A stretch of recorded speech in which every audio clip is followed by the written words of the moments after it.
नरोत्तम जी नमस्कार। नरोत्तम जी शुरू कर रहे हैं। पहले कुछ दो तीन छोटे छोटे प्रेजेंटेशंस हैं जो हमारे यहाँ भारत सरकार में लोग महसूस करते हैं, और उसके बाद फिर आपसे आपके अधिकारियों की बात सुन के, जैसा आपने भी कहा कि आपको भी थोड़ा दूसरी मीटिंग में जाना है, तो हम कोशिश करेंगे कि 2:30 बजे तक आपके साथ सारी बातचीत को पूरा कर लें, आपकी भी, ताकि दूसरी मीटिंग भी बीच में डिस्टर्ब ना हो। डॉक्टर सुजीत जो हमारे एनसीडीसी के डायरेक्टर हैं, वो एक प्रेजेंटेशन रख रहे हैं, उसको ज़रा ध्यान से देखिए सब लोग।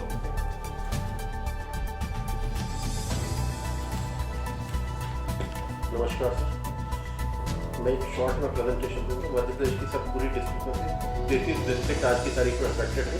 2836 केसेज हैं और 156 डेथ्स हैं। डिस्चार्ज यहाँ पे 798 है तकरीबन आज की तारीख में सर 2788 केसेज एडमिट हैं, जिसमें केस फैटिलिटी रेट यहाँ पर सर काफ़ी सिग्निफिकेंटली इंडिया से भी हाई है, वो है 5.49। तो इंडिया का हम देखें तो 3.2 है। इसी तरीके से हेल्थ केयर वर्कर्स की यहाँ पर एक और हमने जो नोट किया है, तो काफ़ी हद तक इसमें 2 डॉक्टर्स की भी अनफॉर्चुनेट डेथ हुई है सर। टोटल इंडिया में हमारा 538 है, जिसमें से 185 एमपी द्वारा कंट्रीब्यूट किया। सैंपल्स की टेस्टिंग अगर हम देखें सर तो पॉजिटिव अराउंड 50,000 करीब सैंपल हुए यहाँ पे, लेकिन पर मिलियन टेस्टेड जो हम देखते हैं वो यहाँ का इंडिया एवरेज से काफ़ी कम है। पॉजिटिविटी रेट यहाँ पर 5.7 है, जो कि काफ़ी हाई पॉजिटिविटी आई है जो सैंपल्स, क्योंकि that depends on the area जहाँ पे ये सैंपल लिए हैं। टोटल 770 इन्होंने सर हॉटस्पॉट आइडेंटिफाई किए हैं। और ये जो केसेस का डिफिनेशन है, जिसमें आप देख सकते हैं कि इंदौर और भोपाल हमारे सबसे हाईएस्ट, थर्ड हाईएस्ट नंबर पे इंदौर और ये उज्जैन है। अगर सर हॉटस्पॉट डिस्ट्रिक्ट देखें तो इसमें तो जो हमारे हॉटस्पॉट क्लासिफाइड डिस्ट्रिक्ट में एक एक्सट्रीम नॉर्थ में ग्वालियर है, बाकी मेन इसका पूरा फोकस एरिया है जो हमारा वेस्टर्न साइड जो इंदौर से ये गुजरात से लगा हुआ एरिया है, वो पूरा जो है इसका अफेक्टेड एरिया है। जिससे कि आप आज की तारीख में देखेंगे तो न सिर्फ स्टार्ट हुआ था इंदौर से सर, इंदौर से ये स्पिल ओवर आप देखेंगे पहले उज्जैन, देवास, खंडवा, धार और बड़वानी, और आज की तारीख में सर ये खरगोन भी यहाँ का काफ़ी अफेक्टेड है, क्योंकि इसमें आ चुका है, जिसमें 77 केसेस तक रिपोर्टेड है। दूसरी तरफ सर पहले मध्य प्रदेश में केस आए थे जबलपुर से, 4 केसेस थे सर। 4 केसेस से ये काफ़ी समय तक 4 केसेस तक सीमित रहा, लेकिन उसके बाद यहाँ पर भी एक स्पर्ट आई है, वो मैं अभी आपको बताऊँगा। 3 स्पर्ट वीकली इंटरवल पे आएंगे, जिसमें कि केसेस आज की तारीख में 96 तक पहुँच गया है। ग्वालियर में सब कुल 5 ही केसेस हैं, और 5 केसेस में से 4 पहले आए थे, एक केस अभी इसमें ऐड हुआ है 3 दिन पहले, तो ये इसका हुआ। नेक्स्ट सर अगर हम इसका बाकी देखें, रिकवरी 2 चीज़ें इसमें ध्यान देने योग्य हैं। रिकवरी रेट जो है भोपाल में 44% तक रिकवरी है, जो एक थोड़ा सा अच्छा दर्शाता है कि वहाँ पर मैनेजमेंट ठीक हुआ है। इसी तरह की खंडवा में, और दूसरा हमारा खरगोन में जो रिकवरी रेट थोड़ा सा ठीक दिखा है। बाकी केस फर्टिलिटी आपने जो अभी फरमाया था कि करीब 20% हमारी उज्जैन में है, जो कि बहुत ही ज़्यादा सिग्निफिकेंटली हाई है, और रिकवरी रेट भी यहाँ पर काफ़ी कम है, जो कि एक काफ़ी चिंता का विषय है। एक्टिव केसेस यहाँ पर 108 है। यही सर एक ग्राफ के तौर पर दिखा है। I think you missed out Dewas. Dewas में फर्टिलिटी रेट इज 27%। पीछे जाओ स्लाइड में। You have not got in Devas, so that fertility rate is 27%. It's the highest in MP. So Ujjain and Devas for fertility have to be considered. Though the cases in Devas may be less, but fertility rate is very high. So that's another thing which I'd like to point out. Thank you. If we just see at the trend of the positive cases. Weekly जो हमारा growth rate है इसमें, first week of April में हमारा 227 था, उसके बाद second week में इट बिकेम 163, फिर 150 और फोर्थ वीक में 53, और आज की तारीख में ग्रोथ रेट जो है हमारा यहाँ का 19.7 है। ये थोड़ा सा बस ये दर्शाता है कि जो हमारा केसेस के आने की दर है वो ग्रेजुअली जो मेजर्स बाद में इंटेंसीफाई किए हैं उसके वजह से ग्रोथ रेट आज की तारीख में थोड़ा सब्सटेंशियल रिडक्शन हम कह सकते हैं, जो कि हमें पहले बहुत ज़्यादा तेज इंक्रीज मिल रहा है। तरीके से हम टेस्ट पॉजिटिविटी रेट देखें और केसेस का इंक्रीज देखें तो केसेस का इंक्रीज हमारा जैसे बढ़ा, शुरू में हमारा पॉजिटिविटी रेट बहुत ज़्यादा हाई था, और आज की तारीख में हम देखें तो केस जैसे जैसे इंक्रीज होते जा रहे हैं वैसे वैसे हमारे कंफर्म केसेस जो है और एक दायरे से डिक्रीज हो रहा है। ये दिखा रहा है एक तरह में कि ज़्यादा केस टेस्ट करने के बाद भी हमारा सर जो ग्राफ है वो करीब करीब एक 4 से थोड़ा सा ऊपर है। सर इसमें just I want two point out कि एसिम्प्टोमेटिक हमें 45% तक केसेस मिले हैं और सिम्प्टोमेटिक करीब करीब 55% है, और थोड़ा ये हमारा सिग्निफिकेंट ट्रांसमिशन को ड्राइव कर रहा है, which is a area of concern not only in Madhya Pradesh but other area also. हमने सर ये हेल्थ केयर वर्कर का जो ब्रेकअप किया था, इसमें सबसे ज़्यादा अफेक्टेड आए हैं डॉक्टर्स और स्टाफ नर्स, जो कि 43 और 37 हैं, जो कि एक काफ़ी चिंता का विषय है। हो सकता है पीपी या बाकी चीज़ों की ट्रेनिंग की कोई एक आवश्यकता पड़े तो वहाँ पर इसको अगर गैप एनालिसिस से निकलता है तो हम उसके ऊपर ध्यान देंगे। सर ये मेरे थोड़े से इसके बारे में ऑब्जर्वेशन थे कि कंटिन्यूस केसेस हमको मिल रहे हैं इंदौर में लगातार 25 मार्च से लेकर 1 अप्रैल तक। अगर आप देखें तो पहला केस आया था 25 मार्च को और हमें 83 केस तक बढ़ गया ये 1 अप्रैल को। तो इस पर्टिकुलर वीक के दौरान जो इंक्रीज हुआ है दैट इज सब्सटेंशियली लार्ज, और इसी को मैं आगे भी कह रहा था कि जो यहाँ पे मार्च और इसमें साथ साथ ही उज्जैन में भी केस आया था, लेकिन उज्जैन का इंक्रीज जो 23 मार्च से लेके 1 अप्रैल तक मात्र 5 हुआ था, लेकिन अब जो सेकंड स्पर्ट आई क्योंकि उसके बाद मेथड्स में रिलैक्सेशन हुआ जो एक्टिव केस सर्च में, जिसमें कि हमको अभी का स्पर्ट दिया है उज्जैन में, और अभी उसको इसी तरीके से सर आगे देवास में भी देखेंगे। पहला केस हमें देवास में मिला 15 अप्रैल को, जो कि अगर पीछे हम बैकवर्ड जाएं तो 1 अप्रैल को जो राइज हुआ था इंदौर में, और उसी देवास मात्र 30 किलोमीटर दूर है इंदौर से, तो इसका स्पिल ओवर ही देवास में भी आया और धार में भी आया जो 17 अप्रैल को। अगर हम देखें तो 15 से 20 जो आगे के दिन थे वही उसी ने ट्रांसमिशन इसमें कॉज किया है। और भोपाल में सर हम देखेंगे पहला केस हमारा आया था 25 मार्च को, और अगर हम इसकी वीकली इंक्रीज देखें तो आगे हमें ध्यान देना है कि 15 से लेके जो 8 से और 15 के बीच में जो केस इंक्रीज हुआ है 92 से 174 और 174 के बाद 295 तो और 295 से 504, तो लगातार इस दौरान पूरा ट्रांसमिशन उसमें चलता रहा है। तो न केवल यहाँ पे बल्कि आगे भी अभी देखें 532 तक वहाँ पे पहुँचा है। ये पूरा सर ओल्ड भोपाल का एरिया है, और ओल्ड भोपाल का एरिया जिसमें कि जमालपुरा तो मेनली जो है भोपाल टॉकीज के आसपास का एरिया है, एक वर्ल्ड सिटी जो वहाँ का था जिसमें कि हाई डेंसिटी जो है पॉपुलेशन की भी है और माइनॉरिटी कम्युनिटी की है।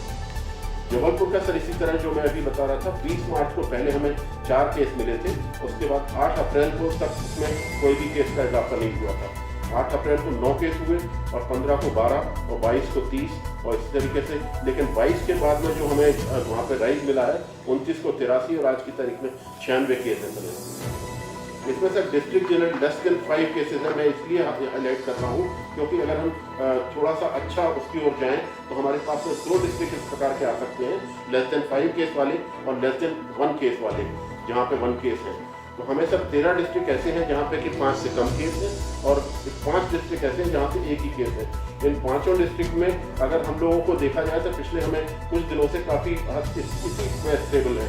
मतलब ये कि या तो हमें सर्च की ओर इसमें इंटेंसीफाई करना पड़ेगा सर, और तीसरा ऐसे ही हम देखें कि बाकी हमारे जो अफेक्टेड डिस्ट्रिक्ट है, जो नए डिस्ट्रिक्ट इसमें आए हुए हैं वो है हमारे बैतूल, डिंडोरी, निवाड़ी, अशोकनगर। ये हमारे नए डिस्ट्रिक्ट हैं जो कि पहले नॉन अफेक्टेड थे, अब नॉन अफेक्टेड से अफेक्टेड में आ गए हैं। तो हमारा सर इसमें जो एक कहना है कि नॉन अफेक्टेड डिस्ट्रिक्ट में जो हमारा सारी ILI का सर्वे है, जो जिसके वजह से हमें ये डिस्ट्रिक्ट में कुछ जानकारी मिली थी, तो that has paid us in this. दो हमारे डिस्ट्रिक्ट सर ऐसे हैं, विदिशा और शिवपुरी।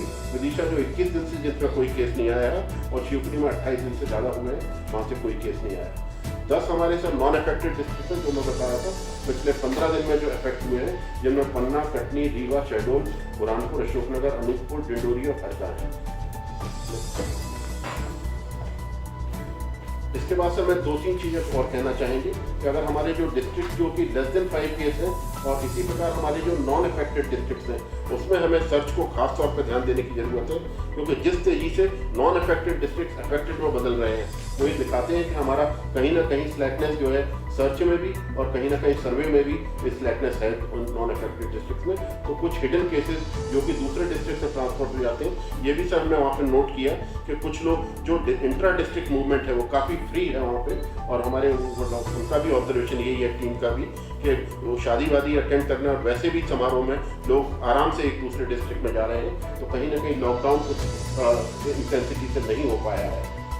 जहाँ तक सर हम रिस्पॉन्स की बात करें, रेड जोन में जो हमारा रिस्पॉन्स होना चाहिए वो मेन हमारी जो स्ट्रेटजी है हॉटस्पॉट कंटेनमेंट जोन, जिसमें सर जो हमारा पेरीमीटर और बफर उसको हम कई बार इस बात को कह चुके हैं। और मैं ये हाईलाइट करना चाहूँगा कि इंदौर में इन्होंने खास तौर पे एक बहुत अच्छा उपयोग किया है सर सार्थक ऐप का और आरोग्य सेतु ऐप का, जो कि हम दूसरी जगह भी इसको रेप्लिकेट कर रहे हैं। सार्थक app health care worker peripheral से लेके और ऊपर के सुपरवाइजरी और सुपरवाइजरी से डॉक्टर तक के बीच में एक लिंक स्थापित करता है सर। और ऐसे ही सर आरोग्य सेतु कम्युनिटी के हॉटस्पॉट की जो कम्युनिटी है उसकी आपस में लिंक स्थापित करता है। तो एक केस से दूसरे को जानकारी मिलती है कि मेरे नज़दीक में कौन सा दूसरा केस है। ये इन्होंने काफ़ी अच्छा किया है। लेकिन जो चीज़ यहाँ पर लैक कर रही थी सर इंदौर में, वो थी सर्च की फ्रीक्वेंसी सर। 15 दिन के दौरान जैसा कि हमारा बार बार इंटेंसिफाई है कि हमारे जो इंक्यूबेशन पीरियड है जो 14 दिन का है, उस दौरान अगर 3 बार सर्च करेंगे तो हमारे जो भी केसेस सिम्टोमेटिक होने होंगे, अगर हम पॉइंट प्रेवलेंस वाली सर्च करेंगे तो कभी भी हमें पूरे केस नहीं मिल सकते।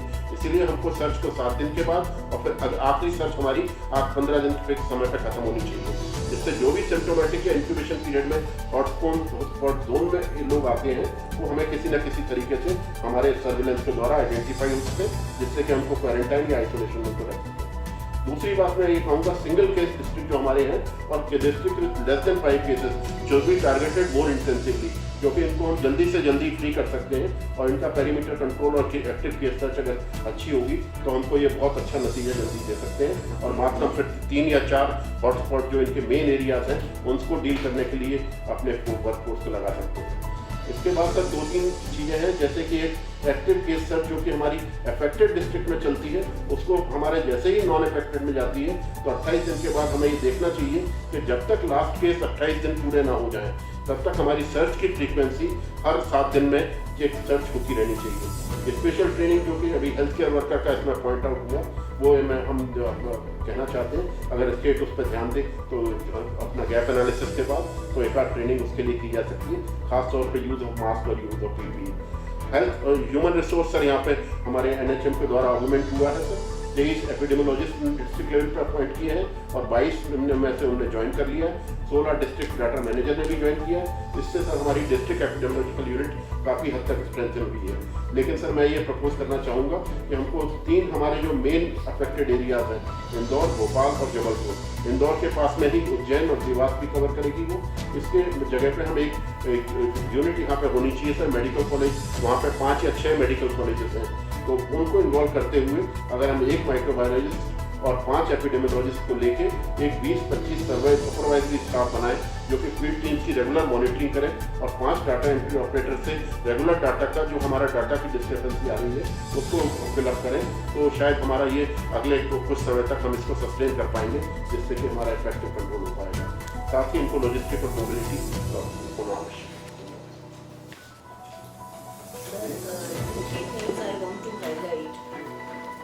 I think we will just have this presentation and not repeat. Love, is that okay? And in future, for future meetings, we will do it so that if anything is to be added, should be one ministry, not separate. Now, I just, you can forget that for now. I just want to highlight 2-3 things. See, Dr. Sujit has highlighted that we are getting new cases from areas that are already endemic. I think it's good because if you are finding cases, we don't need to hide them, we don't need to be fearful of them, but we need to manage the contact tracing and the clinical management more efficiently. I am not worried about the spurting cases, I am more worried about the fertility rate, because fertility rate in many of your areas is much more. And secondly, because you are now doing more testing, you are finding more cases, it also shows 2 things. It shows that the virus is chasing us, we are not chasing the virus. if we were active searching right from the beginning, we would not have this spurt now. We would have controlled it, and the infection spread would have been possible to contain. So my request is the following: in the areas where cases have now come up, please ensure that containment advice is carried out. You have 777 containment zones. Make sure that you absolutely seal them. Don't allow people to go around. Please follow the protocol for COVID care, for healthcare, and for COVID hospitals that you are doing already. You controlled Indore well, so you can control other areas also. Next is that there are still districts which do not have cases.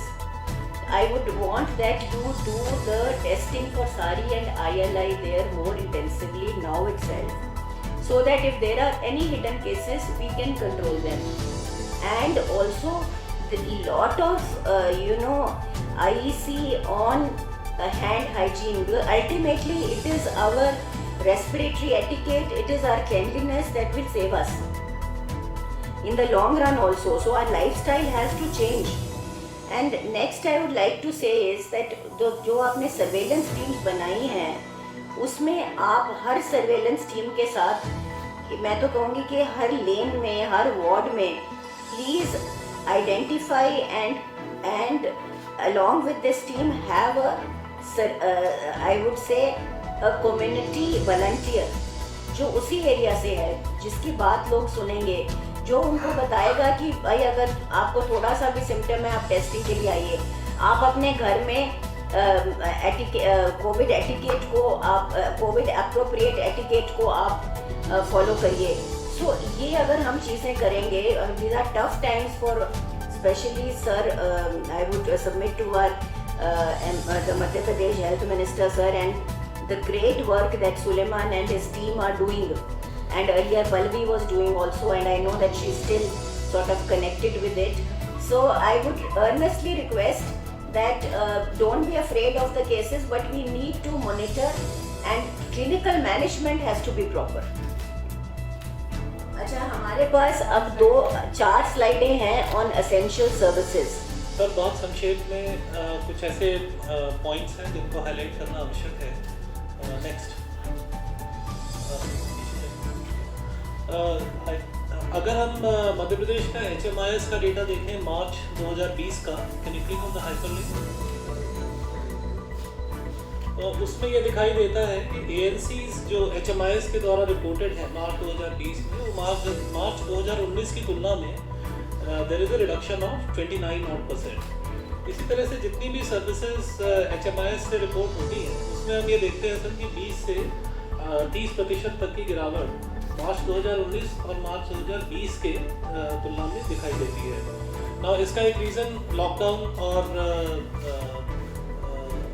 Lockdown भी हो सकता है, restriction on movement भी हो सकता है, परंतु मेरी स्टेट से रिक्वेस्ट ये है कि आप कृपया जो आपका HMIS का रिपोर्टिंग मैकेनिज्म है उसको बदस्तूर स्टैंडर्ड करके रखिए, उसमें रेगुलरली डेटा एंट्री करिए, बिकॉज उससे आपको न सिर्फ इन सर्विसेज की क्या स्थिति है इसके बारे में स्वयं आइडिया होगा, बल्कि उसके अलावा अगर किसी इलाके में या किसी ज़िले में या किसी संस्था में OPD में अप्रत्याशित रूप से वृद्धि दिखाई देती है, तो आपको एक इंडिकेशन भी मिलेगा कि वहाँ हो सकता है कि कोविड के लिए आपको कोई अतिरिक्त प्रयास करने की आवश्यकता हो। तो कृपया ये जरूर ध्यान रखें कि HMIS की डेटा एंट्रीज, क्योंकि हम समझते हैं कि कोविड पोर्टल में डेटा एंट्री के लिए आप लोगों ने बहुत सारे प्रयास किए हैं, काफ़ी रिसोर्सेज भी लगाए हैं। तो रिक्वेस्ट ये है कि उस प्रयास में जो हमारा कोर डेटाबेस है HMIS का, वो नेगलेक्ट ना हो जाए, उसमें एंट्रीज लगातार होती रहें। कृपया इसको रिव्यू करके देख लें, अगर ये डेटा एंट्री का इशू है तो नथिंग लाइक इट, तो डेटा अपडेट करा लें और इसको आप रेगुलरली यूज़ करना शुरू करें, क्योंकि ये आपको एक अच्छा सर्वेलेंस का डेटा भी साथ के साथ देगा। कुछ इसेंशियल सर्विसेज जो कोविड के लॉकडाउन पीरियड के दौरान विपरीत रूप से प्रभावित होना परिलक्षित हुई है, उनमें immunisation, ANC, delivery care, Ayushman Bharat health and wellness centres, blood transfusion and blood services, dialysis, chemotherapy, इत्यादि ऐसी सर्विसेज हैं जिनके विषय में मिनिस्ट्री से भी अलग से गाइडलाइंस इशू की गई हैं कि आप कोविड के जो क्लासिफिकेशन है red district, orange district and green districts में, अलग अलग जोन्स में, कंटेनमेंट जोन में, बफर जोन में, उसके बाहर किस प्रकार से ये सर्विसेज आप डिलीवर करा सकते हैं, तो उसको मौके पे अच्छे से इम्प्लीमेंट करने की आवश्यकता होगी।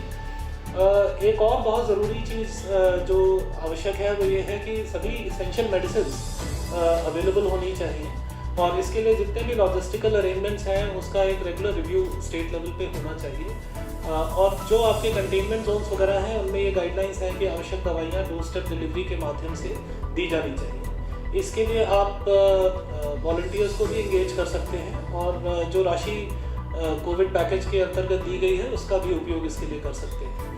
इसके अलावा टीबी प्रोग्राम पे हाइपरलिंक पे टीबी में भी हमने देखा है निक्षय पोर्टल से कि अप्रैल के महीने में हमारा जो नोटिफिकेशन है वो जो हमारे लक्ष्य थे उसकी तुलना में करीब 27% कम हुआ है।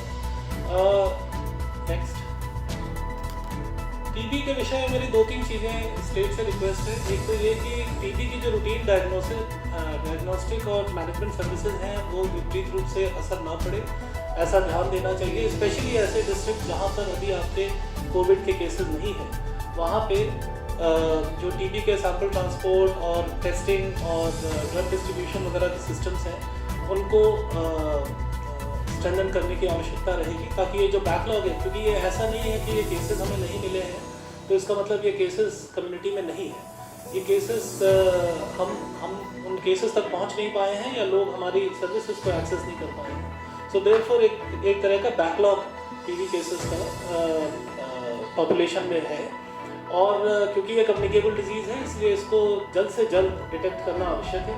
तो इसके लिए एक सजेशन ये भी है कि जब आप ILI और सारी के लिए सर्वे कर रहे हैं, एक्टिव सर्च कर रहे हैं या डोर टू डोर सर्वे कर रहे हैं, तो उसके साथ साथ टीबी की भी सिम्टोमेटिक स्क्रीनिंग की जा सकती है।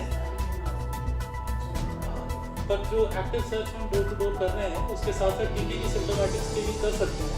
उससे ऐसे केसेस जिनकी टीबी टेस्टिंग करने की ज़रूरत है उनके सैंपल्स वगैरह भी एकत्र किए जा सकते हैं, और दोनों काम ये एक साथ हो सकते हैं। इसमें आपका वैल्यू एडिशन होगा बजाय इसके कि हम टीबी के लिए अलग से एक्टिव केस फाइंडिंग करें। इसके अलावा मिनिस्ट्री से और सेंट्रल टीबी डिवीजन से हमने एडवाइजरीज भी इशू की हैं। टीबी की जो मशीन्स हैं, CBNAT मशीन्स और TrueNAT मशीन्स, उनके कोविड की टेस्टिंग के उपयोग के निर्देश भी निकाले हैं, परंतु कुछ स्टेट्स में ये देखने में आ रहा है कि कोविड की टेस्टिंग कैपेसिटी बढ़ाने के लिए जो CBNAT मशीन्स हैं उनको शिफ्ट किया जा रहा है। हमारी रिक्वेस्ट है कि ऐसा बिल्कुल ना किया जाए, क्योंकि इससे जो ड्रग सेंसिटिव और ड्रग रेजिस्टेंट टीबी का टेस्टिंग हम लोग आज की तारीख में हर ज़िले में कर पाते हैं, उसका काम बहुत विपरीत रूप से प्रभावित होगा। और अगर आप CBNAT मशीन्स को यूज़ करना चाहते हैं तो उसके लिए CBNAT साइट्स में बायोसेफ्टी लेवल 2 कैबिनेट्स इंस्टॉल कर सकते हैं, सो दैट कोविड की टेस्टिंग उन मशीन्स पे की जा सके। परंतु जहाँ BSL 2 है वहाँ पर केवल कोविड के लिए मशीन्स को निकाल के लगाना रिकमेंडेड नहीं है।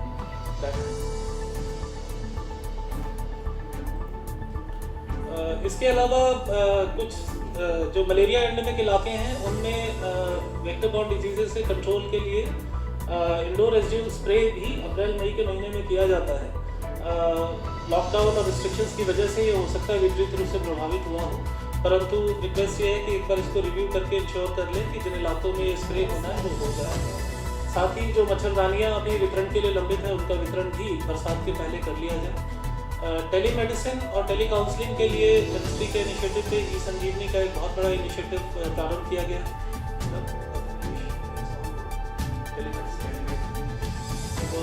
And Madhya Pradesh is already using that application. We request you कि आप इसको हर ज़िले में कोशिश करें कि इसके हब्स वगैरह क्रिएट हों। ये आपको Ayushman Bharat health and wellness centres के लिए भी उपयोगी सिद्ध होगा। और एक रिक्वेस्ट ये है कि एक grievance redressal mechanism specially for essential services, non Covid essential services के लिए एक अच्छे प्रचार प्रसार के साथ में शिकायत निवारण के लिए भी कुछ न कुछ प्रणाली स्थापित करने की आवश्यकता है। ये कुछ लिस्ट है गाइडलाइंस और एडवाइजरीज की जो हमने मिनिस्ट्री से स्टेट्स को सपोर्ट करने के लिए इशू की है। नेक्स्ट, एक इस स्लाइड में केवल मैं एक ही पॉइंट हाईलाइट करना चाहूँगा कि जब भी हम कोविड के लिए जो भी हम प्रयास कर रहे हैं या नॉन कोविड एसेंशियल सर्विसेज की बात कर रहे हैं, तो उसमें लोगों के बीच में social distancing, hand washing, respiratory hygiene इत्यादि के बारे में पर्याप्त अवेयरनेस साथ साथ करते हैं। और अभी आपको ज्ञात है कि जो नए डायरेक्शंस हैं लॉकडाउन के विषय में, उसमें रिटेल शॉप्स को ओपन करने के लिए स्टेट्स को डिस्क्रिप्शन दिया गया है कि आप स्टेट डिसाइड कर सकती हैं। कुछ एक ऐसे मामले भी सामने आए हैं जहां लोग खैनी और तंबाकू इत्यादि आपस में शेयर करते हैं और उसकी वजह से एक से दूसरे में, दूसरे से तीसरे में इस कोविड का इन्फेक्शन भी फैलता है। तो उसको जहाँ तक हो सके रेगुलेट करें। एक prohibition of spitting in public places के निर्देश गृह विभाग की डायरेक्टिव्स में है। मंत्रालय से भी विशेष सचिव महोदय के हस्ताक्षर से एक पत्र सभी को भेजा गया है। तो इसको जो लोकल बॉडीज़ हैं उनको फैसिलिटेट करें कि अच्छे से कड़ाई से इसको इम्प्लीमेंट किया जाए ताकि इन्फेक्शन स्प्रेड के चांसेस कम हों। And I would like to thank the government of Madhya Pradesh. आपके यहाँ गिनी चुनी कुछ स्टेट्स ऐसी हैं जिसमें दोनों किश्तों का पैसा स्टेट हेल्थ सोसाइटी को इशू हो चुका है एंड मध्य प्रदेश उनमें से एक है। Thank you. नरोत्तम जी, आपकी तरफ से जो भी कुछ बताना चाहते हैं ज़रा बताइए। फिर मैं निवेदन कर रहा था भाई साहब जी,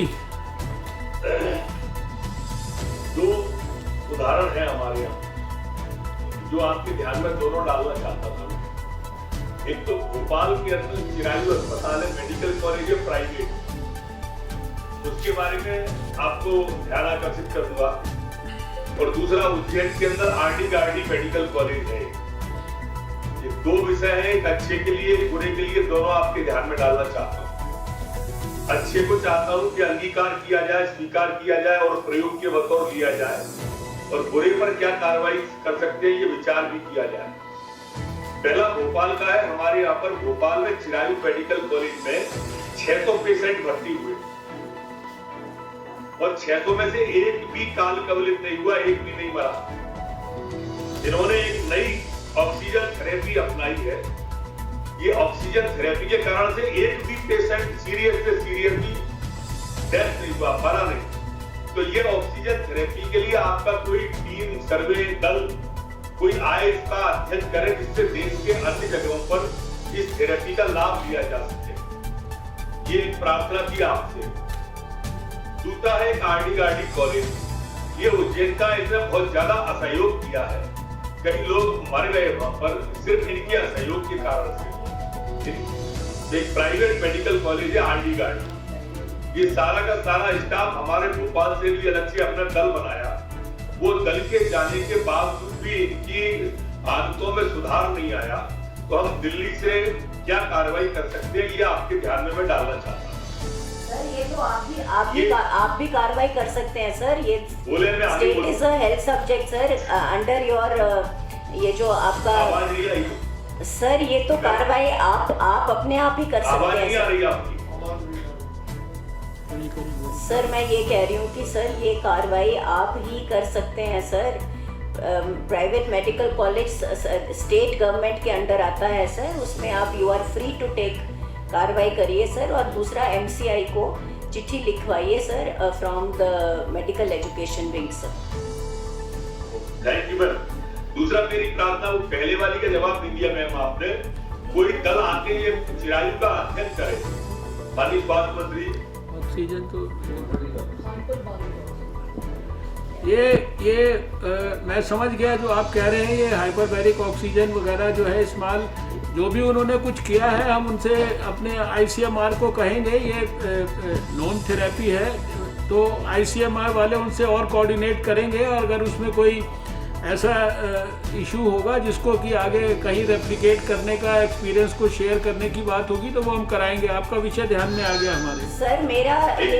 मेरी ये असेसमेंट है कि जो आपके ऑक्सीजन पे पेशेंट्स हैं वो नॉट मोर देन 3% रहे हैं। सारे 600 को ऑक्सीजन की ज़रूरत नहीं थी सर, बट एनीवे वो हम रिपोर्ट मंगवा लेंगे सर। आपके पल्लवी को मैं रिक्वेस्ट करूँगी और इनको उनको रिक्वेस्ट करूँगी कि वो भेज देंगे सर।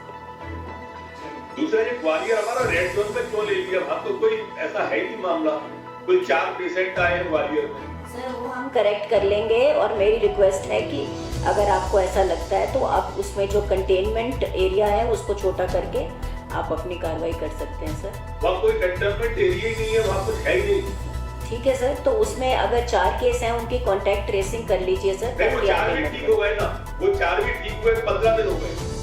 तो 21 दिन होने दो सर, 21 दिन हो जाएंगे तो वैसे भी वो अभी ऑरेंज में है तो ग्रीन में आ जाएगा सर। नहीं रेड में है वो, अभी रेड में दिखा रहा है। ठीक है सर, उसको ठीक कर लेंगे सर। आप डेटा ऑरेंज में कर दें, ग्रीन में कर दें, कुछ तो कर दें। ये जो प्लाज्मा थेरेपी की आपने पिछली बार अनुमति दी थी माननीय मंत्री जी, वो भी हमारे यहाँ पर लगातार प्रयोग है, कल भी हमने उसको किया है। ये प्लाज्मा थेरेपी के बारे में भी कोई एक नीति अगर बन सके तो देखें। देखिए, प्लाज्मा थेरेपी के बारे में बड़ी स्पष्ट नीति है कि उसको कैसे इस्तेमाल करना, उसके प्रोटोकॉल जो है वो ICMR की वेबसाइट पे भी लिखे हैं, ड्रग कंट्रोलर की वेबसाइट पे भी लिखे हैं। आपको सिर्फ क्योंकि ये एक प्रकार का क्लिनिकल ट्रायल है इसलिए वो प्रोटोकॉल्स को फॉलो करना है। आप उसको इस्तेमाल करिए और आपको सिस्टम को इन्फॉर्म करके रखना है जो भी रिजल्ट्स हैं, क्योंकि उसके लिए जो है सारे देश में कई सारे मेडिकल कॉलेजेस जहाँ जहाँ अप्रूवल हुई है, तो आपके यहाँ भी जहाँ जहाँ हो रहा है उसको प्रोटोकॉल फॉलो करना और रिपोर्ट करना उसको ड्रग कंट्रोलर को और ICMR को। इतनी बात है उसमें, आप उसको इस्तेमाल कर सकते हैं। ये तो हमने बड़ा स्पष्ट किया था जब हेल्थ मिनिस्टर्स की मीटिंग लास्ट वाली हुई थी, तो उसमें कोई कंफ्यूजन नहीं है। सिर्फ प्रोटोकॉल आपको फॉलो करना है, उनको इन्फॉर्म करके रखना है बस, और बाद में रिपोर्ट देनी है। Thank you sir, thank you. RNA auto extension kit हमको चाहिए थी, उसकी आवश्यकता है एक्सटेंशन किट की। वो तो जो चीज़ें आपको चाहिए वो सब हम पहले भी दे रहे हैं और अभी भी देंगे। उसकी ये चीज़ों के लिए ना परेशान होइए, बस ये जो विशेष रूप से जो अनअफेक्टेड डिस्ट्रिक्ट, जैसे मैं जब सुना तो 10 डिस्ट्रिक्ट ऐसे थे जो अनअफेक्टेड थे और अब अफेक्टेड हो गए। हमारे को अफेक्टेड जो डिस्ट्रिक्ट है उनको ठीक करना है, लेकिन अनअफेक्टेड जो है उनको प्रोटेक्ट करना है। ये बहुत इम्पोर्टेंट है। तो आपका जो आपके साथ हमारा मीटिंग करने का आज पर्पस ये था कि अधिकारी लेवल पे आपस में बातचीत वगैरह होती रहती है, लेकिन मैं जानता हूँ कि आपने अभी बहुत रिसेंटली चार्ज लिया है और उसके पहले बहुत सारी तकलीफ़ें जो है मध्य प्रदेश को हो चुकी हैं, और इंदौर में, भोपाल में, सब जगह पे। आज भी सुबह मुझे उज्जैन के जो पार्लियामेंट मेंबर हैं उनका फ़ोन आया, और फिर हमने अपने सेक्रेटरी हेल्थ से भी बात किया। वो उन्होंने कहा कि आप कोई सेंट्रल टीम उज्जैन में भेजिए, हमारे यहाँ मोर्टेलिटी भी बहुत ज़्यादा है। और अभी आपने ग्राफ पर भी देखा कि उस पर करीब 20-22%, वो भी 20-22% जब बोल रहे थे तो मुझे विश्वास नहीं हो रहा था, लेकिन जब मैंने आके ऑफिस में डाटा चेक किया तो मैंने देखा कि हाँ वास्तव में इतनी ज़्यादा है। और एक दूसरी जगह का भी उन्होंने अभी हेल्थ सेक्रेटरी ने पॉइंट आउट किया जो इसमें दिखा नहीं रहा था, लेकिन वहाँ पे उससे भी ज़्यादा है।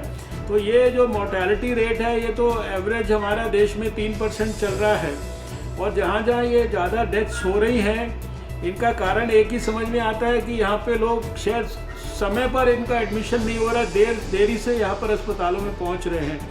इसलिए अर्ली डायग्नोसिस इसको थोड़ा आप फोकस कर लें, और हमारा रिक्वेस्ट है कि जो ये स्पेसिफिक एरियाज़ हैं जहाँ जहाँ ये तो लाल को हरा करना ये तो कोई मुश्किल बात नहीं है। जब आप हमें डिटेल में या फीडबैक देंगे तो उसको हम लोग ठीक कर देंगे, लेकिन बेसिक बात यह है कि जहाँ जहाँ ये लाल है और ये काफ़ी आपके इलाके ग्रीन भी हैं, सिर्फ आपके 17% जो है मध्य प्रदेश रेड जोन में है। तो ये 17% को कैसे जल्दी से जल्दी एक एक घर में सर्वे करके और हम इसको ठीक करें, ये बहुत ज़रूरी है। और बाकी जो आपके ग्रीन जोन के इलाके हैं और दूसरे, इसमें भी जैसा NCDC ने बार बार कहा है कि भाई नॉर्मल इलाकों में भी एग्रेसिवली जो है ये ILI की जो इन्फ्लुएंजा लाइक इलनेस है और जो सेवियर एक्यूट रेस्पिरेटरी इलनेस है, सारी के केसेस इनको हम उन डिस्ट्रिक्ट्स में भी करें जो हमारी तरफ से नॉर्मल है, जो ग्रीन जोन में है, ताकि वहाँ कोई हमें गलत फहमी तो नहीं है कि वो ग्रीन में है। हम तो एग्रेसिवली ढूंढ के मैं उदाहरण देना चाहता हूँ कि अपनी कर्नाटक की सरकार का हम लोगों ने उनको सारे देश में हमारी जो एक प्रकार से गाइडेंस है एनसीडीसी का कि कम से कम नॉर्मल डिस्ट्रिक्ट्स में भी 250 लोगों को टेस्ट किया जाए, लेकिन उन्होंने बहुत बड़े पैमाने पे 1,500-2,2 हज़ार तक जो है नॉर्मल डिस्ट्रिक्ट्स में लोगों को टेस्ट किया। और जब हमने उसकी रिपोर्ट को अध्ययन किया तो हमने देखा कि वहाँ पे एकदम वो सारे के सारे नेगेटिव आए। तो ये अपने आप में और ज़्यादा हमारा सेटिस्फेक्शन का और जो एक कॉन्फिडेंस है बढ़ाता है कि भाई वास्तव में जिसको हम ग्रीन दिखा रहे हैं वो ग्रीन ही है, क्योंकि केस आपका ज़्यादा आ जाएंगे उससे हमें चिंता नहीं है, लेकिन केस कहीं पर छुपा बैठा है और वो अंदर ही अंदर इन्फेक्शन फैला रहा है और वहाँ पर मौत होती है अचानक, वहाँ पे एकदम नया जोन बन जाता है, ये ज़्यादा खतरे की बात है। इसलिए थोड़ा जितना भी प्रोएक्टिवली एग्रेसिवली टेस्टिंग इत्यादि नॉर्मल जोन्स में भी हो सकती है, खासकर हॉट स्पॉट्स में तो करना ही है सारा कुछ जो है, लेकिन बाकी जगह पर भी पैनी निगाह रखनी है। तो उस नाते आपके जो ऑफिसर्स वगैरह कुछ अगर बताना चाहते हैं बताएं। आपकी तो हेल्थ सेक्रेटरी तो हमें पता है कि वो शायद बीमार भी हो गई थी ना, नहीं आ तो गई है, लेकिन वो मैंने तो उनकी तस्वीर देखी थी कि वो और काफ़ी सारे लोग बीमार हुए थे ना अभी।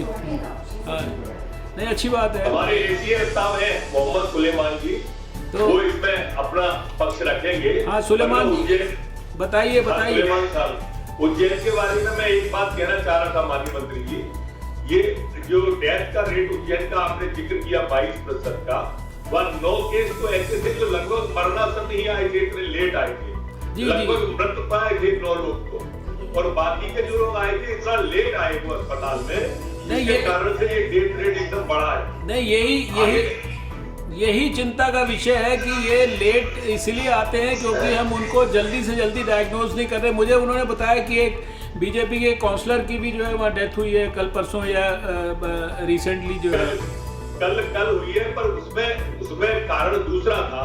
मैं ये भी आपसे कहना चाहूंगा, कोरोना से जो मौत हो रही है जी, इसमें कोई ना कोई सपोर्टिंग रोग होता है दूसरा, नहीं वो तो हार्ट का हो, लीवर का हो, डायबिटीज का हो, दिल्ली का हो, ये सपोर्टिंग रोग वाले की मौत होती है। सिर्फ कोरोना से मौत हमारे मध्य प्रदेश में बहुत कम है। नहीं, एक मिनट सुन लीजिए, इस बात का मैं जवाब आपको ये देना चाहता हूँ कि देखिए, ये जितनी भी देश में कोरोना के कारण मौतें हो रही हैं, 80-85% लोग वही प्रभावित हो रहे जिनको पहले से भी बीमारी है, लेकिन वो जिनको पहले से बीमारी है उनको अगर कोरोना हो गया, इसका मतलब ये नहीं कि उनकी मौत होनी निश्चित है।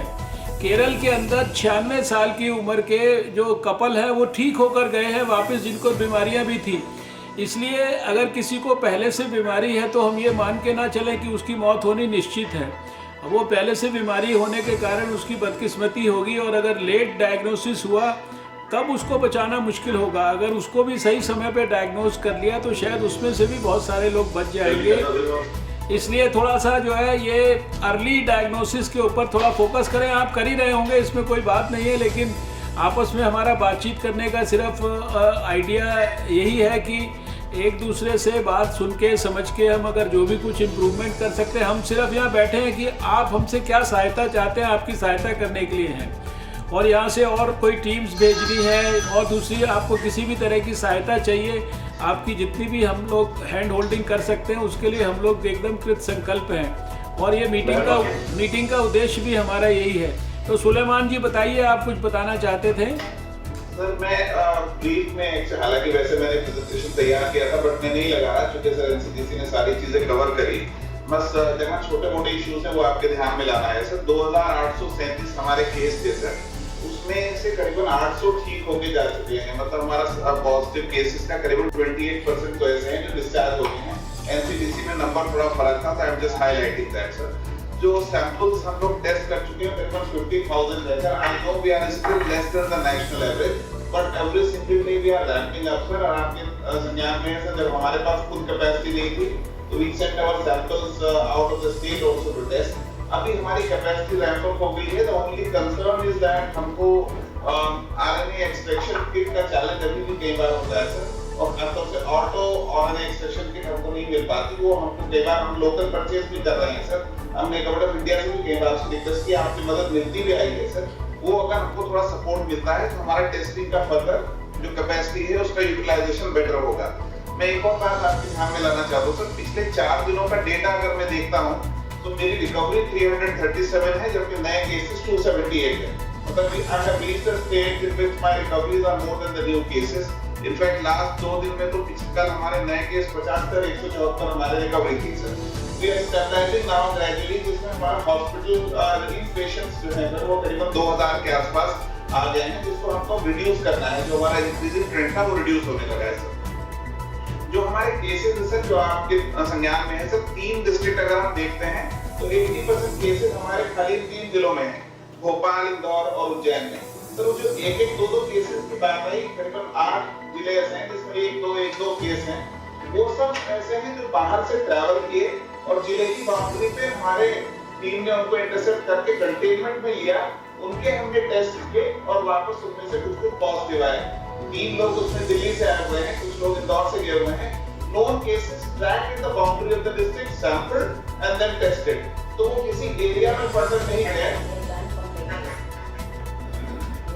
We have done the due diligence for that also sir। इसलिए जो 2 जिले ऐसे दिख रहे हैं सर कि जहाँ 28 और 21 दिन से केस नहीं आया, decidedly the same, we tracked them at the boundary and then did contact tracing and completed that sir। We intend to continue with that exercise ताकि हमारा स्प्रेड जो है सर वो ना आए। इनफैक्ट हमारे 34 जिलों में से 9 जिले ऐसे हो गए थे जिसमें 7 दिन से कोई केस नहीं है। We continuously monitor this sir। तो बातें आपने बिल्कुल सही हाईलाइट करी सर कि हमारा fatality rate is very high in Ujjain and Dewas. Dewas I am not very worried sir because number of cases were very low and 3 death पहले ही दिन हो गई थी, उसके बाद से वो बेटर है। But Ujjain is a challenge, we are having a problem because जो वहां एक ही मेडिकल कॉलेज है जो is not really functioning the way it should. So I am trying to relocate and find out alternatives to deal with those cases sir. बाकी जो इंदौर में हमारा जो रेट पहले ज्यादा था फर्टिलिटी का sir, it is gradually come down. ये जो सर माननीय मंत्री जी ने आपको चिरायु हॉस्पिटल के बारे में मेंशन किया, so I know everybody does oxygen, but this Chirayu is doing in such a scientific way that out of 600 patient not a single death, जबकि भोपाल में एम्स में डेथ हुई सर। फिर हमने सर द सेम डिटेलिंग उसकी पूरी करते हुए used it in Indore also and it has resulted into reduction in the death rate. So he does this entire it's a detailed protocol that he has designed. It's perfectly because as I'm saying sir, the outcome is very good, not a single death so far. But fertility rate का concern sir Ujjain और देवास का है, we will soon address it.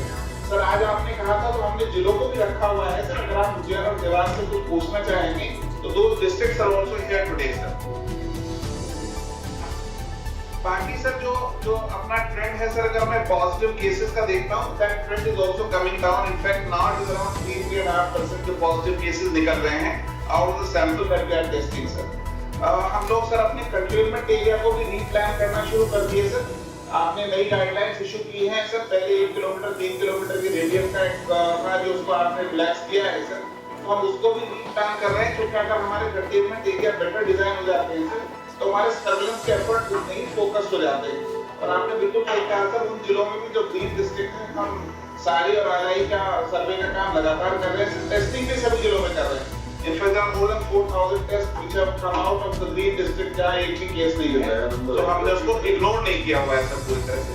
तो जो हमारा infrastructure हमने अभी create किया है, I just wanted to bring your notice कि हमारे पास सफिशिएंट कैपेसिटी है। अभी utilization is hardly about 20% of the DCHC and DCH that we have created. At times it goes up in Indore, but there is a hospital's pipeline which we have created. जरूरत पड़ने पे हम उसको add कर सकते हैं sir. In fact, we are targeting कि कहीं भी 70% से ज़्यादा बेड की ऑक्यूपेंसी ना होने पाए, ताकि डॉक्टर्स का ट्रीटमेंट का जो व्यवस्था है वो बनी रहे सर। ये कुल मिला के ब्रॉड समरी है सर। आपके जितने डायरेक्शंस आते हैं sir, we ensure that everything goes to the field and everything is complied with in due course of time sir।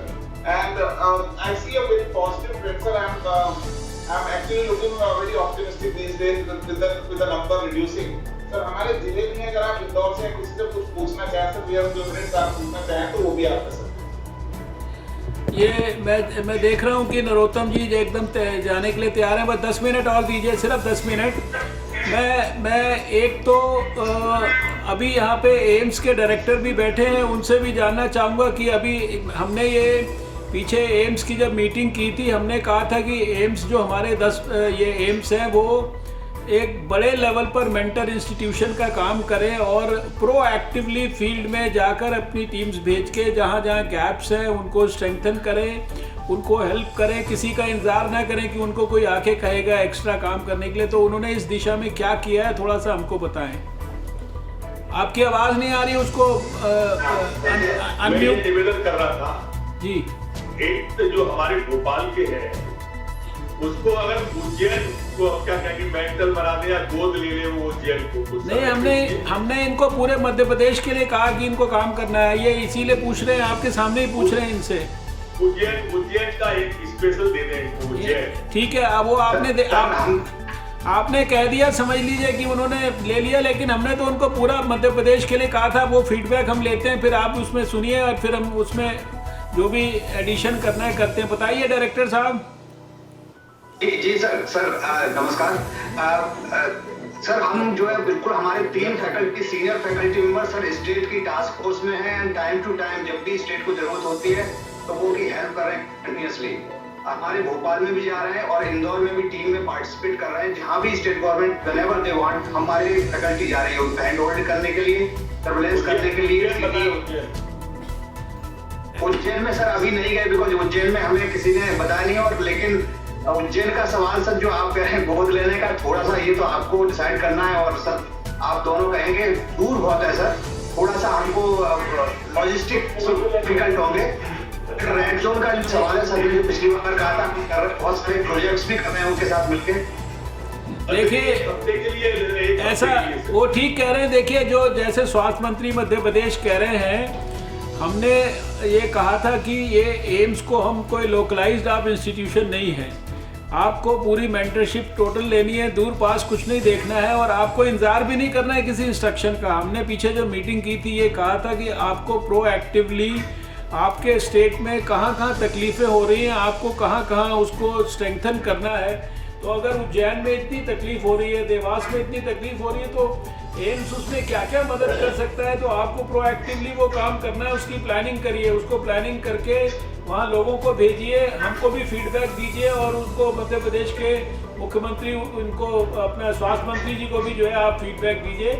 इसके लिए बेशक वहाँ पे कुछ टीम्स को आप अपने लोगों को स्टेशन कर दीजिए, जो वहाँ का डिस्ट्रिक्ट एडमिनिस्ट्रेशन है उसके साथ मिलके। और जैसा बताया कि वहाँ मेडिकल कॉलेज जो है, जो प्राइवेट मेडिकल कॉलेज ठीक से परफॉर्म नहीं कर रहा है, उसके बारे में भी हमको इनफॉर्मली आप फीडबैक दीजिए कि वहाँ उसके साथ उस मेडिकल कॉलेज के संज्ञान में आई है, हमारे संज्ञान में नहीं आई थी ये बात कभी, किस तरह की कोई हेल्प या ठीक है। ये आज ये संज्ञान में आई है, हम बिल्कुल हमारा ये आज की मीटिंग करने का उद्देश्य यही था कि आमने सामने बैठ के सारी जो बातें हैं वो एक दूसरे के संज्ञान में आ जाएं और हम सारी चीज़ों को ठीक से फॉलो कर लें। एक ये अभी वंदना गुरानी जो नेशनल हेल्थ मिशन देखती है, 2 मिनट ये भी कुछ कहना चाहती हैं। Thank you sir. तो बस 2 ही बात कहनी थी सर। एक तो क्योंकि बात हुई कि जिसकी भी डेथ हो रही है उसको कोई ना कोई कोमॉर्बिडिटी है जी, तो कुछ स्टेट्स ने हमसे रिक्वेस्ट किया सर, हमें डेटा शेयर भी किया गया है हमारी तरफ से। हमारा नॉन कम्युनिकेबल डिजीज़ की जो स्क्रीनिंग हो चुकी है सर, पूरा डेटा हमारे पास है, वो हम स्टेट से शेयर कर सकते हैं सर। तो जब फोकस कर रहे हैं तो उन पर स्पेशली उस लाइन लिस्ट को लेके हमारे फ्रंटलाइन वर्कर्स, हमारी हेल्पलाइंस उनसे टच में रह सकते हैं कि अगर उनको कोई ILI का जैसा सिम्टम है तो फर्स्ट प्रायोरिटी हम उन तक पहुँचें, उनका टेस्टिंग कराएं, उनको केयर दें। ये हमारे फ्रंटलाइन वर्कर भी कर सकते हैं सर, ये हमारे हेल्पलाइन से भी उनको कॉन्टैक्ट कर सकते हैं। तो ये डेटा हम प्रोएक्टिवली शेयर कर सकते हैं सर। इसी तरह एल्डरली का डेटा सर स्टेट के पास भी रहता है। तो ये 2 कैटेगरीज को प्रोएक्टिवली हमारे फ्रंटलाइन वर्कर की तरफ से अगर ट्रेस किया जाए 65 ईयर प्लस जिनको नॉन कम्युनिकेबल डिजीज़ है और हमारे हेल्पलाइन से, तो हम उनको प्रोटेक्ट कर सकेंगे सर इन टाइम। दूसरा सर मेरा यही रिक्वेस्ट था, एसेंशियल सर्विसेज क्योंकि अब जोन्स आइडेंटिफाई हो गए हैं, कंटेनमेंट जोन में एक तरह की रिस्ट्रिक्शन रहेगी, बाकी जोन में इवन इम्यूनाइजेशन है, विलेज हेल्थ न्यूट्रिशन डे है, सबको वो दूर लोगों को रख के अलग अलग टाइम दे के बिना भीड़ किए ये सब काम शुरू हो सकते हैं सर। मध्य प्रदेश ने काफ़ी अच्छा काम किया है, उन्होंने ये सर्विसेज शुरू भी की हैं सर। एक ही रिक्वेस्ट था कि ये जो नॉन कोविड एसेंशियल सर्विसेज हैं सर, उसके बारे में भी उतना ही लोगों में अवेयरनेस क्रिएट की जाए क्योंकि बीच में डिसरप्शन हुई थी। अब जब नॉर्मलाइज होगा तो लोगों को भी मालूम होना चाहिए इसके बारे में कि जो बाकी सर्विसेज भी, चाहे वो डायलिसिस की है, चाहे ब्लड की है, चाहे इम्यूनाइजेशन की है, वो सब टीबी की है। People should be made aware of it sir, just to suggestion. ये अब मीटिंग को बस समाप्त कर रहे हैं। ये नॉन कोविड के बारे में जो कहा नरोत्तम जी, ख्याल होगा कि जो पिछली बार स्वास्थ्य मंत्रियों के साथ पिछले सप्ताह जब बातचीत की थी, पिछले 2-3 मीटिंग्स में, आप शायद लास्ट मीटिंग में ही आए, उसके पहले तो आप स्वास्थ्य मंत्री नहीं बने थे, लेकिन ये लगातार उस मीटिंग में भी हम लोग फोकस कर रहे हैं कि जो नॉन कोविड है वो किसी भी प्रकार से जाने अनजाने में इफेक्ट ना हो जाए एडवर्सली। इसलिए जो दूसरे पेशेंट्स हैं, और ख़ासकर अभी जो ट्यूबरक्लोसिस के बारे में जो विशेष रूप से कहा गया कि वो हमारा एक बड़ा एम्बिशियस प्रोग्राम है, वैक्सीनेशन का जो है हमारा एम्बिशियस प्रोग्राम है। हम तो 100% लोगों तक वैक्सीन बच्चों को पहुंचाने की बात करते हैं। मैटरनल चाइल्ड हेल्थ का जो प्रोग्राम है, ये सारे प्रोग्राम्स डायलिसिस वगैरह के ना इफेक्ट हो, जैसे चीज़ें धीरे धीरे नॉर्मल की तरफ जा रही हैं, उन पर भी आप फोकस करना शुरू कर दें। उनके भी जो है कुछ ना कुछ मीटिंग्स करके उनके प्रोग्राम्स की भी रिव्यू करना साथ साथ शुरू कर दें, ताकि लोगों को ध्यान में आ जाए कि खाली कोविड ही नहीं, वो सारी चीज़ें भी बहुत इम्पोर्टेंट है। तो आपके साथ बीच बीच में आप हमें टेलीफोन पे भी फीडबैक देते रहें, मैं भी आपसे बातचीत करता रहूँगा। और अभी जो बड़े वाले मीटिंग्स जो हम करते थे सबके साथ, उसकी बजाय हमने सोचा कि थोड़ा एक एक 2-2 स्टेट्स के साथ इसी प्रकार से करेंगे, ताकि स्टेट के इश्यूज जो है वो और ज़्यादा डिटेल में डिस्कस हो सके। यही उद्देश्य था आज की हमारी इस मीटिंग का। हमारी तरफ से जो जितनी बातें हमारे लोगों ने आपसे शेयर करनी थी हमने कर ली हैं, आपकी बातें सुन ली हैं। सुलेमान जी ने अच्छा सारा बताया है, और मुझे पूरा विश्वास है कि सब लोग मिलके मध्य प्रदेश की स्थिति को जो है हम लोग कंट्रोल करने में सफल होंगे। अभी तो आपका जो नक्शा है, इसके ऊपर मैं देख रहा हूँ कि काफ़ी सारे हरे इलाके भी हैं, लेकिन ये लाल इलाके जो है इनको हमें जल्दी से जल्दी जो है ऑरेंज और हरे में लेके जाना है। इसके लिए हम लोग सब प्रयास करेंगे। तो अगर आपको कुछ कहना है तो कह दीजिए, नहीं तो आप ही मीटिंग को उधर से क्लोज कर दीजिए हम सब की तरफ से। एक तो सर मैं ग्वालियर से निवेदन कर रहा था सर। हाँ बताइए ग्वालियर से। वो रेड जोन वाली बात नहीं कर रहे होंगे ग्वालियर वाले, तो आप हाँ बताइए ग्वालियर। सर ये जो आपने सर एनसीडी डेटा वाली बात बताई थी सर, हम लोगों ने पहले हमारे जिले में था सर डेटा जिनका नॉन कम्युनिकेबल डिजीज का, और उसके अलावा जो टीबी के डेटा है उसको मिला के सर हम लोगों ने already sir risk profiling of the district की है, हीट मैप बनाया हुआ है। तो सर मैम जो अभी बता रही थी उसको हम लोग ऑलरेडी यूज कर रहे हैं, और उन लोगों की स्क्रीनिंग और जो जरूरत पड़ रही सैंपलिंग ऑलरेडी हम लोग उसको कर रहे हैं, ये बताना था सर। चलिए बहुत अच्छी बात है ये। ग्वालियर से बाकी लोग भी जो है प्रेरणा लें। अगर किसी और को कुछ कहना है तो ही इज़ वेलकम, नहीं तो नरोत्तम मिश्रा जी जो है फाइनल कमेंट करके मीटिंग को क्लोज करेंगे। कोई और मध्य प्रदेश से कोई भी कुछ कहना चाहता है तो प्लीज ज्वाइन। मैं तो सिर्फ ये कह रहा था कि जब जब आप दिल्ली में स्वास्थ्य मंत्री बनते हैं तब तब मैं मध्य प्रदेश में बन जाता हूँ। दूसरा, हमने यहाँ पर आपने जो सुविधाओं के लिए भेजने का हमारा प्रस्ताव एक 1200 करोड़ रुपए का दिल्ली गया हुआ है। जी प्रस्ताव, और एक पोर्टल जो आपका है ICMR का, वो हमको भी दिख जाया करे पोर्टल जी। ऐसी व्यवस्था कर देते। नहीं ये तो इशू है। जस्ट सब मुझे जाते एक मिनट में ICMR का जो पोर्टल है सर, जिस पे पर RT-PCR में हम सैंपलिंग का डेटा डालने लगे हैं सर, हमने 2-3 दिन से उसमें शिफ्ट किया है। उसके डैशबोर्ड में sir we also need to see sir क्या होता है, जिलों से सैंपल भेजते हैं लैब को, अगर हमको लैब की पेंडेंसी नहीं दिखती तो हम सही जगह नहीं भेज पाते। लैब 14 है, मेरी जितनी जानकारी है शायद अभी तो यही नया, अभी मुझे पता नहीं मध्य प्रदेश के साथ कोई कम्युनिकेशन गैप है कि नहीं, क्योंकि अभी तो आपके साथ और जो ICMR के पोर्टल के अंदर आपका एक्सेस तो ऑलरेडी हो गया है, जहाँ तक मुझे पता है सभी स्टेट गवर्नमेंट्स के लिए हो गया है। फिर भी मैं आपने बताया I will check it today, and अगर कोई इसमें कोई कमी है तो इसको तुरंत दूर कर देंगे। आपका बहुत बहुत धन्यवाद और आभार। Thank you so much. Thank you. Wish you all. Madam Pallavi Jain कुछ बोलना चाहती हैं आपको? हाँ कराइए प्लीज। सर एक सबमिशन है सर, गोइंग फॉरवर्ड जैसे हमारे ग्रीन जोन्स हैं, ओपनिंग अप होगी धीरे धीरे ऑरेंज जोन्स में। सर जो सारी और आईएलआई है उसके लिए we should be developing a kind of information network, क्योंकि अगर हम सर्विलेंस के ऊपर हम निर्भर रहते हैं तो थोड़ा सा हमारा टाइम लैग रहेगा। जैसे हम रिक्शा में प्राइवेट नोटिफिकेशंस के लिए हमारा एक सिस्टम है टीवी में, तो इसी प्रकार से सर, क्योंकि मेरी काफी चर्चा हुई है प्राइवेट हेल्थ प्रैक्टिशनर्स जी जी जी सर, ये 4 हफ्ते सर मैं क्योंकि क्वारंटाइन थी इसलिए मैं नहीं पार्टिसिपेट कर पाई, लेकिन सर आईएलआई और सारी का एक इंफॉर्मेशन नेटवर्क हमको बहुत स्ट्रेंथन करना पड़ेगा गोइंग फॉरवर्ड, क्योंकि जैसे ओपन अप करते हैं तो मेरा सर आग्रह ये कि मैं वैसे वंदना गुड़ानी मैडम से और विकास जी से मैं विस्तार से चर्चा इसके बारे में कर लूंगी सर, पर ये क्रिटिकल रहेगा सर हमको रिस्पांस अपना डेवलप करने के लिए। That is my submission. ठीक है, आप ये मैं आपकी बात डॉक्टर सुजीत सिंह तक पहुंचाऊंगा, आप एक बार उनके साथ भी डायरेक्ट डिस्कस करिएगा, so that we will strengthen this part. बहुत धन्यवाद। अच्छा, आभार। नमस्कार पंडित जी। महाकालेश्वर है, सब काम समाप्त हो जाएगा। जी पंडित जी, थैंक यू। ठीक, नमस्कार, थैंक यू। देखिए, आज हमने मध्य प्रदेश के स्वास्थ्य मंत्री और उनके सभी वरिष्ठ अधिकारी स्वास्थ्य के क्षेत्र के, मध्य प्रदेश में all India institute of medical sciences उनके डायरेक्टर और जो सबसे ज़्यादा प्रभावित ज़िले हैं उनके सभी अधिकारियों के साथ और अपने वरिष्ठ अधिकारी और हमारे सहयोगी मंत्री चौबे जी के साथ मिलकर यहाँ 1 घंटा डिटेल में वीडियो कॉन्फ्रेंसिंग की है। इस प्रकार से सभी स्वास्थ्य मंत्रियों के साथ लगातार हम वीडियो कॉन्फ्रेंसिंग करते हैं। अभी हमने सोचा कि एक 2 स्टेट्स के साथ हम डिटेल्ड में बातचीत करेंगे, उस नाते आज ये मध्य प्रदेश के साथ बातचीत की है। उधर से वहाँ के स्वास्थ्य मंत्री नरोत्तम मिश्रा जी भी थे और जिस प्रकार से वहाँ पर करीब ये 17% जो डिस्ट्रिक्ट हैं वो रेड जोन के अंदर हैं, लगभग 37% जो डिस्ट्रिक्ट हैं वहाँ के वो ऑरेंज जोन में हैं और करीब 44% जो डिस्ट्रिक्ट हैं वो हमारे ग्रीन जोन में हैं।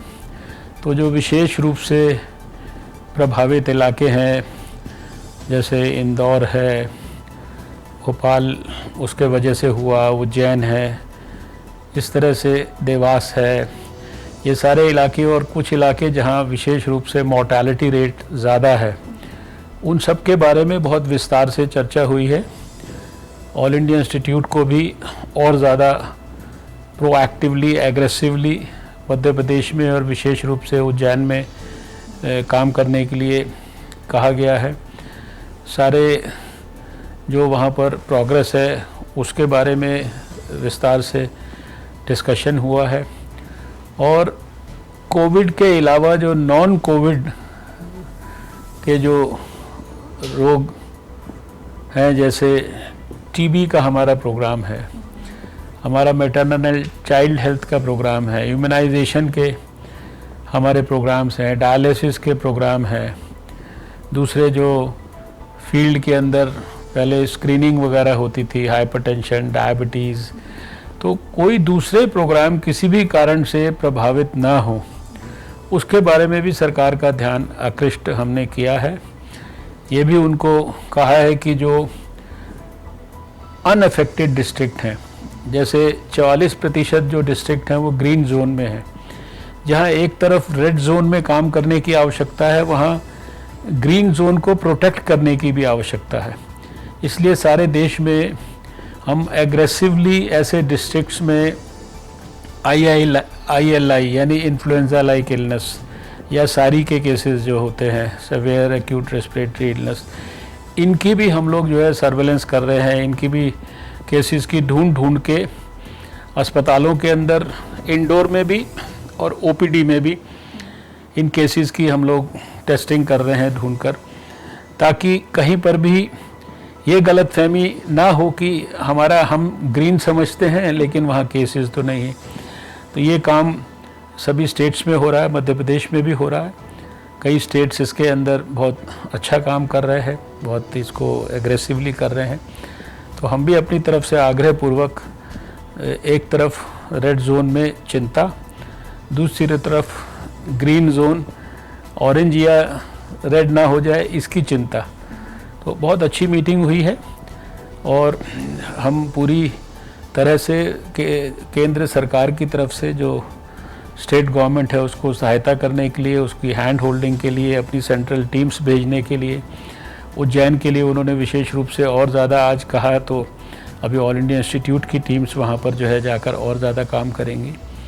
तो बहुत उपयोगी मीटिंग रही है और हमें पूरा विश्वास है कि इन सब प्रयासों से केंद्र सरकार और स्टेट गवर्नमेंट्स के साझा जो प्रयास हैं इनसे निश्चित रूप से आने वाले समय में कोविड पर विजय प्राप्त करने में हमें सफलता मिलेगी।